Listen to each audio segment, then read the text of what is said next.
What's going on, guys? It's Nick here, back with another video. Today I'll be going over my favorite running backs in drafts right now. Of course, taking ADP into account. We will once again be using a composite ADP for this video that'll average Underdog's positional ADP along with Fantasy Pros expert consensus rankings. So sit back, hit the like button, and let's hop into things. First up, we actually have two running backs from the same backfield, that is both Detroit running backs. Jahmyr Gibbs is my running back 11, but is running back 14 by ADP. Devon Montgomery, my running back 20, running back 27 by ADP.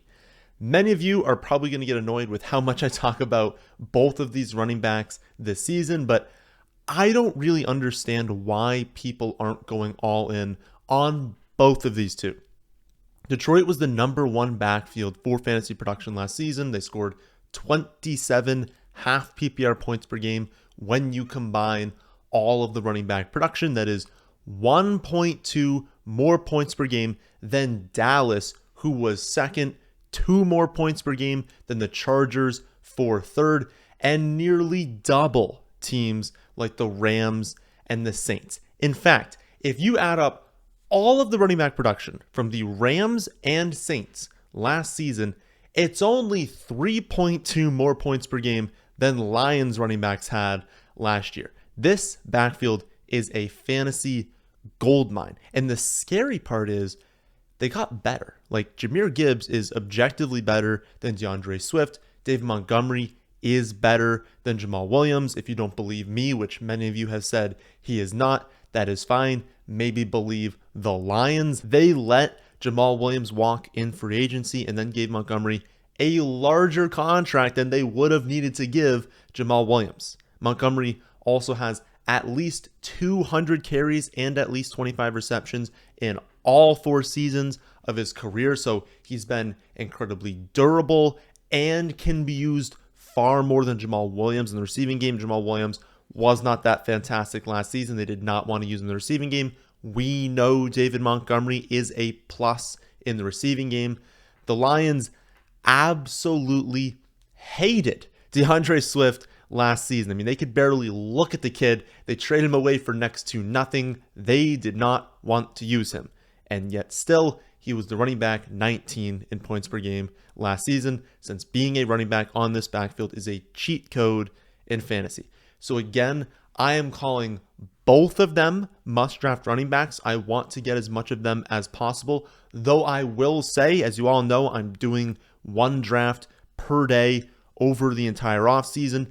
I end up with more Devon Montgomery than Jahmyr Gibbs, just because while I like the value a lot on Gibbs, he goes earlier and he's not going to fall as much. It's more difficult to get an extreme value early in the draft. But as you move later, you get a much bigger fluctuation in where people can go in ADP, and it's more likely you get a really good value. I just happen to end up more with Montgomery.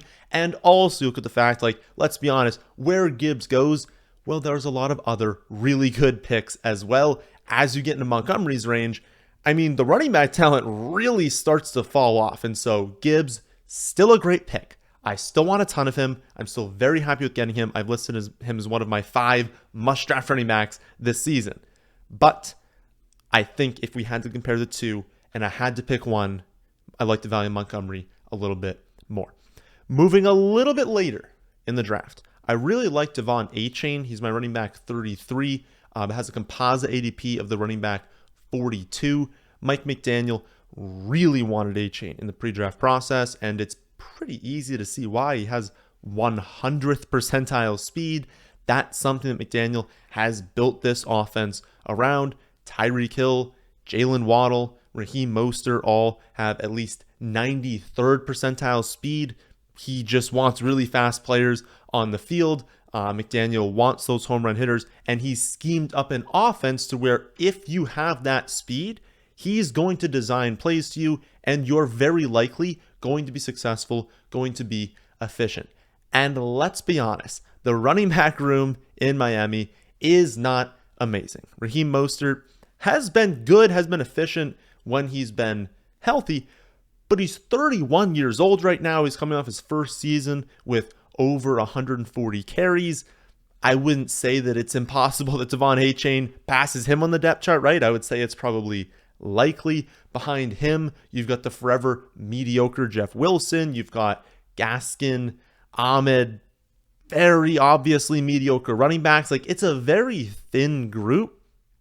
And just the scheme fit for Achane on a creative and explosive offense on a team with very little competition for touches, playing for a head coach that was very, very vocal about wanting to draft him.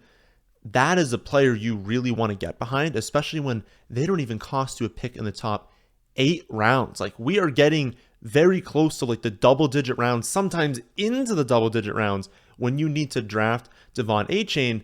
Like, I expect his ADP to increase over the summer, but right now it's kind of absurd. And so I'd really be getting as much of him as you can right now.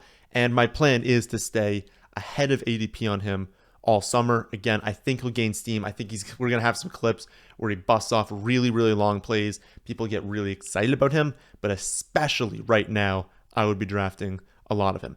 Moving a little bit later in the draft, I like Tank Bigsby a lot.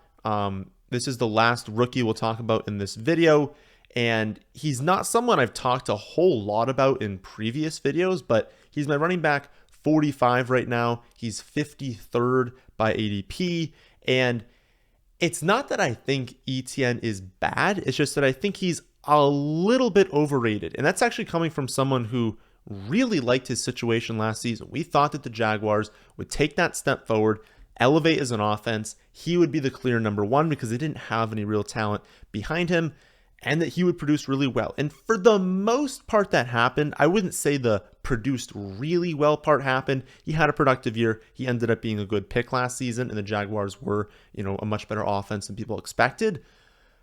But it was the receiving game part. And like, the total numbers don't look that bad, but ETN was 15th among running backs in routes run. That's, really, really good. But he was 31st in target share. And his yards per reception were fantastic because he's a very explosive player on a very explosive offense. But he didn't do a good job of commanding a lot of targets. And despite 39 receptions in the regular season plus the playoffs, when you combine everything, he never once in 19 total games had more than 3 receptions. So again, had a good season, but that's an area of his game that he wasn't fantastic in. I think it offers a very clear opportunity for Tank Bigsby, someone who commanded a 94th percentile college target share, someone who's been getting glowing reviews. I mean, they can't stop talking about how well he's doing specifically in the receiving game in camp. Someone like that being drafted outside the top 50 running backs on an elite offense, one that's, was good last season, is going to get even better this season, not only adding Ridley, but just Trevor Lawrence, in his 3rd year. If you have that sort of situation on its own, he's being, undervalued. But think about the upside. What if ETN missed a month, 2 months with an injury? He has the opportunity, talking about Tank Bigsby, to be the lead back and thus, carries league winning upside. Like, if ETN even stays healthy for a good chunk of the year, but then gets injured at any point later in the season, you cannot tell me that teams that were rostering Tank Bigsby are not going to be set up exceptionally well if he's a great receiving back, can be productive on early downs on this offense. So on its own, without an injury, he's a really, really good pick. But because he carries that upside, he's a phenomenal pick in my eyes. Final running back we go over today is Jerome Ford. Ford is my running back 49 in the rankings, running back 58 by ADP. And honestly, this one's just easy. Like, unless the Browns sign another running back, which is possible, but unless they do that, Jerome Ford is pretty clearly the running back 2 on the roster right now. And while Chubb is obviously not losing his job and is a great pick in his own right, Ford will step into a role that all but guarantees he's going to shatter his ADP. Like, Kareem Hunt averaged 10, 14.75, 12.5, 9.3 touches per game in his 4 years with the Browns, while averaging 2.7 receptions per game over that time. Those are really solid numbers for backup running backs. Indicates over a very large stretch of time that even with Nick Chubb being phenomenal, they're still gonna use their number 2 running back. And now I have Ford projected for well under those numbers. Less than the 2.7 receptions per game, less than Kareem Hunt's worst season in terms of touches per game. And even doing that, Ford projects very, very well, grades out as a very, very strong pick. That's how you know someone is a good pick, when you're under projecting what you think the volume's going to be, and it still says they're like 2 to 3 rounds too far in ADP. The number 2 role is just so valuable on this team, and at least right now it looks very likely that Jerome Ford is going to win that job. Now, one thing I'll say if we're comparing a late round pick on Bigsby to Ford is that I have more confidence in Bigsby. I think both running backs will very much outproduce their ADPs, but I have more confidence that the Jaguars will decide Etienne's the 1, Bigsby's the 2, and then we'll kind of go from there. Like I have a lot of confidence that that's their decision, whereas I have a little bit less confidence in Cleveland saying it's definitely Chubb and Ford. So I think there's a stronger chance that Cleveland looks at free agency, not with Kareem Hunt. I really do not believe Kareem Hunt will come back, but they look at free agency and they bring someone in. I don't know if that running back will compete with Jerome Ford and outproduce him, take that number 2 spot, but there's at least a chance that that will happen. So I wouldn't go completely all in and take him in like 100% of leagues, but I'm taking him a lot late because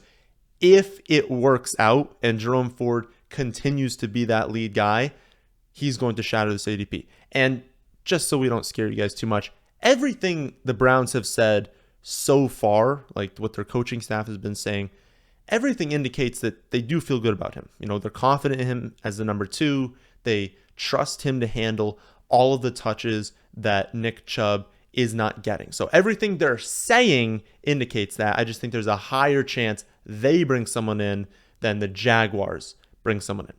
So those are my favorite running backs in drafts right now. If you want to see my exact rankings, projections for every player, you can check that out on my website, thefantasyfootballadvice.com. And if you want to take advantage of these ADPs before they change, because they definitely will, I am very confident that all of the running backs I just went over will be going earlier in drafts, even in the next few weeks, but definitely come August.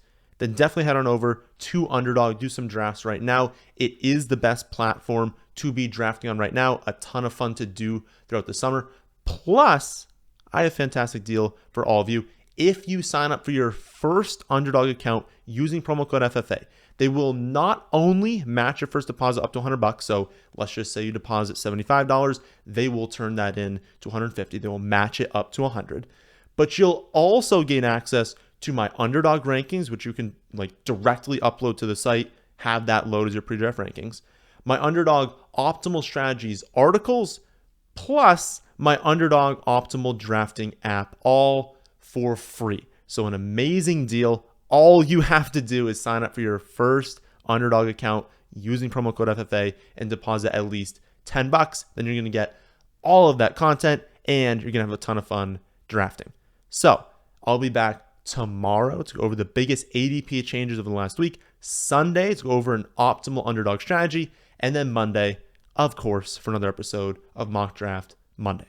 But that, my friends, isn't this one. Hope you all enjoyed. If you did, how about hitting the like button? How about subscribing to the channel if you're new here? Thanks for watching.